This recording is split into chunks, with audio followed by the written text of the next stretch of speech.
कि हम किस तरह से आज़ादी मनाएं कि हमें तो लगता ही नहीं कि आज़ाद मुल्क में है।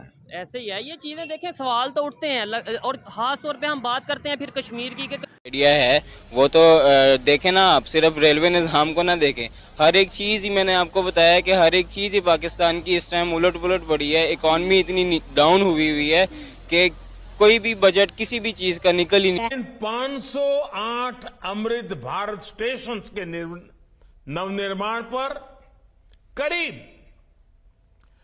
25,000 करोड़ रुपए खर्च किए जाएंगे। ये दो मुल्कों की ट्रेजेक्टरी है कि एक मुल्क चांद पे जा रहा है, दूसरा मुल्क जो है वो अपने वज़ीर आज़म नूं अंदर करने है। असल में ना वो जो बंगाली है ना वो खुश होते होंगे हमें इस हालत में देख के कि अल्लाह ताला ने पता नहीं कौन सी हमारी दुआ सुनी है उस वक़्त कि हमें ना इस जो फ़ौज से है वो आज़ादी मिल गई। हमारा रेलवे निज़ाम इस वक्त खसारे में जा रहा है और इंडिया जो है आए दिन कोई ना कोई ट्रेन लॉन्च कर रहा है। कोई कराची जाता है तो बिल्कुल वो जिंदा सलामत वापस नहीं आता है, वो अखबार में ही आता है। तो जो भारत की इंडियन जो स्पेस रिसर्च ऑर्गेनाइजेशन है उसने ये कहा है कि उनकी जो वेसल है वो लूनर ऑर्बिट के अंदर जो है वो इंसर्ट करके जो इंडियन गवर्नमेंट की पॉलिसीज की वजह से कश्मीरियों में एक रिएक्शन था, लेकिन जब पाकिस्तान की इन्वॉल्वमेंट हो गई तो वो एक और किस्म का कैरेक्टर बन गया और कश्मीरी जो मूवमेंट थी उसका भी सत्यानाश हो गया। तो चंद्रयान 3 है वो उसने जो है वो मून के ऑर्बिट में आ गई है, तो पाकिस्तान में हमने अपने वज़ीर आज़म को गिरफ्तार कर लिया।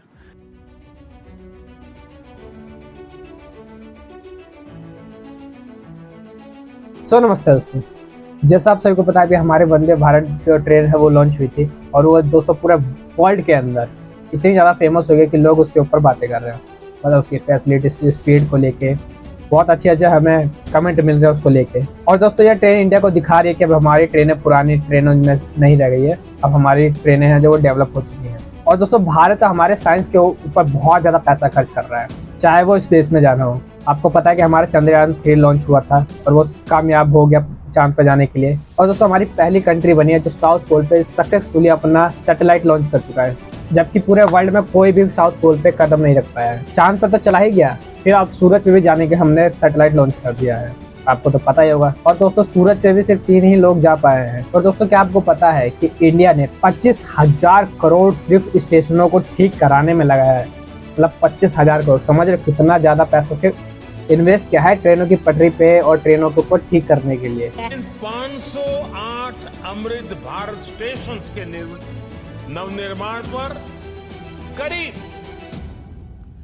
25,000 करोड़ रुपए खर्च किए जाएंगे। इतने पैसों में तो पाकिस्तान का पूरा कर्जा ही खत्म हो जाता भाई साहब। इतने पैसे हमने सिर्फ ट्रेनों की पटरियों पे और ट्रेनों पे लगा दिए। पाकिस्तान वाले तो सिर्फ हमारी मेट्रो देख के ही हैरान है, सोचिए इतने ज्यादा हम डेवलप हो चुके हैं। और दोस्तों वंदे भारत के साथ साथ तेजस भी आ चुका है और सिर्फ कमी हो तो बुलेट ट्रेन की। और बुलेट ट्रेन जिस दिन आ गया तो और हमारे कंट्री कितना ज्यादा डेवलप हो जाएगा वो तो कहने की बात की बात है, अभी से इतना ज्यादा हो चुका है। तो आइए दोस्तों देखते हैं कि पाकिस्तान की मीडिया और पाकिस्तान के लोग इसके बारे में क्या टिप्पणियां करते हैं। आज एक पोस्ट पढ़ रहा था, मुझे बड़ा अफसोस हुआ कि बचपन में हम कितने एक्साइटेड होते थे।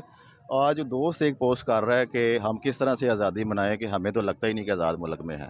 ऐसे ही है ये चीज़ें, देखें सवाल तो उठते हैं और ख़ास तौर पे हम बात करते हैं फिर कश्मीर की कि कश्मीर को आज़ाद करवा लेंगे कश्मीर को। इस पे भी सुन ले, इस पे भी एक पोस्ट आई हुई थी कि हम जो 5 ये जो अगस्त कश्मीरियों के तौर पे मनाया इन्होंने, तो हम कश्मीरियों को कहता हूँ कि हमारे लिए कम से कम दुआ जो है दुआ भी करें और आवाज़ भी उठाएं हमारी आज़ादी के लिए। ठीक है, यानी आज हम कश्मीरियों को कह रहे हैं कि वो जो इंडिया साइड कश्मीर है उन्हें कह रहे हैं कि हमारी आज़ादी के लिए दुआ करें। हाँ जी, ये नौबत आ गई है। हम लगता ही नहीं है कि ये हमारा मुल्क है और हम इसमें कोई आज़ाद हैं। जब फ्रीडम ना हो तो फिर आप इस मुल्क में उस तरह से लॉयल्टी भी नहीं पैदा कर सकते। और अभी ये वकील हैं, कानून को बहुत अच्छे तरीके से जानते हैं, तो ये अगर ये बात कर रहे हैं कि फ्रीडम उस तरीके से नहीं है, जो आम पाकिस्तानी है जो एक इतना नॉलेज नहीं रखता, कानून को नहीं जानता, उसके लिए कितनी मुश्किलात हो सकती हैं। ये बताएं दूसरे कंट्रीज़ में, अभी इंडिया की अगर बात करें वहाँ पर भी इलेक्शन आने वाले हैं, वो तो अपना इन्वेस्टमेंट की तरफ फोकस कर रहे हैं, डेवलपमेंट की तरफ फोकस कर रहे हैं ताकि वोट ज़्यादा से ज़्यादा लिए जाएँ। दोनों पार्टीज इस तरीके से काम कर रहे हैं, लेकिन यहाँ पे कभी पकड़ दकड़ और कभी अटैक। फ़र्क क्या है दोनों कंट्रीज में? असल में फ़र्क यहाँ पे और उनमें ये है कि वहाँ पे डेमोक्रेसी है और यहाँ पे डिक्टेटरशिप है। ठीक है। अब वो बिला वास्ता हो या डायरेक्ट हो, या वो है यहाँ पे डिक्टेटरशिप है। ठीक है, यानी अब 75 साल डेमोक्रेसी से को भूल जाएं, डेमोक्रेसी नहीं आपको रही। लगता है कि पता नहीं डेमोक्रेसी है नहीं है। ठीक है, बिल्कुल आने नहीं। वाले टाइम में कोई उम्मीद है, मतलब कुछ बेहतरी आ सके, कोई हम लोग यूथ जो उनसे हैं कुछ बेहतरी ला सकेंगे, ये ऐसा ही चलता रहेगा? और उम्मीद तो बिल्कुल है। ठीक है, और किससे है? कोई एक यूथ पॉलिटिशियन यूथ बताएं जिससे आपको उम्मीद हो।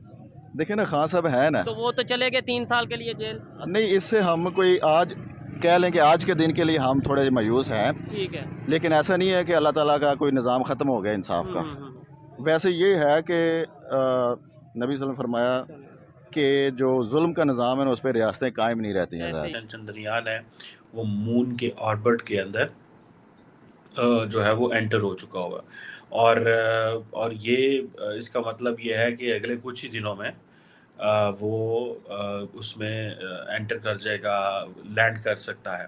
और जो डेट बताई जा रही है वो 23 या 24 अगस्त बताई जा रही है। सो 15 अगस्त को इंडिया आज़ाद हुआ, 23-24 अगस्त को अगर मून पे ये लैंडिंग करते हैं, और इसकी जो इम्पोर्टेंस है वो ये है कि ये कहा जा रहा है कि ये इमेजेस कलेक्ट करेगी, और जो लूनर का जो साउथ पोल है, जिसको ज़्यादातर जहाँ पे एक्सेस नहीं है, जो ज़मीन से जिसको ऑब्ज़र्व नहीं किया जा सकता, ये वहाँ पे जाएगी, इमेजेस कलेक्ट करेगी, और फिर जो है वो हमें एक रिसर्च में हम रिसर्च करेंगे, और हम दुनिया के साथ इस अपनी इंफॉर्मेशन शेयर करेंगे कि this is what we have been doing. Anyhow, इसकी जो कॉस्ट आपको पता है, पहले भी डिस्कस किए थे, को 74.6 मिलियन $US के करीब है। जैसे ही इंडिया जो है उसने ये कहा कि उन जो चंद्रयान 3 है वो उसने जो है वो मून के ऑर्बिट में आ गई है, तो पाकिस्तान में हमने अपने वज़ीर आज़म को गिरफ़्तार कर लिया। और ये है सारी स्टोरी। ये मुझे ऐसे लगता है ये ट्रैजेक्टरी है 2 मुल्कों की। ये 2 मुल्कों की ट्रैजेक्टरी है कि एक मुल्क चाँद पे जा रहा है, दूसरा मुल्क जो है वो अपने वज़ीर आज़म को अंदर करने है। और दिस इज़ व्हाट जिसे कहते हैं ना, इसकी भी एक न्यूसेंस वैल्यू है इस सब्जेक्ट की भी, कि वो क्या चीज़ है कि देखें आप कैसे चाँद के ऑर्बिट में चले जाते हैं, और क्या चीज़ है कि आप आपके मुल्क की जो क्लास है, पॉलिटिकल क्लास है, उसको हम पकड़ के तो जेलों में डालते हैं, मारने कोटने, या कि तुसी बंदे बन जाओ, इंज ना करो, इंज ना करो। अगर दोस्तों आपको वीडियो अच्छी लगी हो तो प्लीज़ इसको लाइक कर देना, कमेंट जरूर करना, अपनी राय जरूर बताना कि क्या लगता है क्या होगा, और सब्सक्राइब कर लेना ऐसी न्यूज़ देखने के लिए। और दोस्तों एक लाइक जरूर कर देना, क्योंकि यार वीडियो बहुत मेहनत से बनती है, बहुत ज़्यादा रिसर्च करके लाना पड़ता है, बहुत मेहनत लगती है, तो आपका एक लाइक मेरा कॉन्फिडेंस बढ़ा देगा। बाकी मिलता है अगली वीडियो में। जय हिंद, जय भारत।